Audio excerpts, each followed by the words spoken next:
Que pensez-vous de la nouvelle au Gabon, puisque les réseaux sociaux sont totalement coupés là-bas? Et comme je l'ai expliqué hier, encore une fois, les raisons évoquées, franchement, sont totalement floues. Et je ne comprends même pas ces raisons. Je ne comprends pas comment ces raisons peuvent être évoquées pour justifier le fait de couper les réseaux sociaux dans tout un pays. Alors, entre autres, comme raison avancée par la HAC, donc par la haute autorité de la communication, c'est par rapport à la désinformation qui existe sur les réseaux sociaux, TikTok et tout, etc.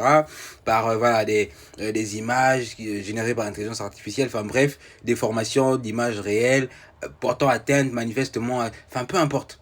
Vous allez voir la vidéo vous-même et vous en faire votre propre idée, savoir de quoi est-ce qu'il est question comme raison.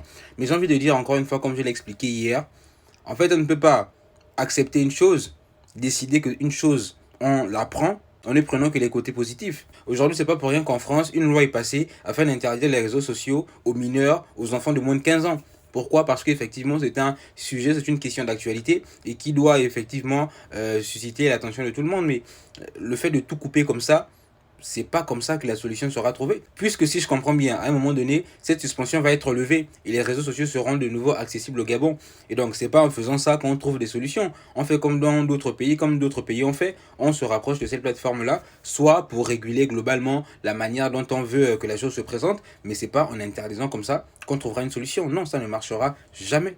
C'est ça les réseaux sociaux aussi. Il faut le savoir. Donc, on ne peut pas décider de prendre que les bons côtés d'une chose et pas les mauvais côtés. Et lorsqu'on décide d'être avec une personne, par exemple, on prend ses défauts et ses qualités, quoi. Là, c'est pareil.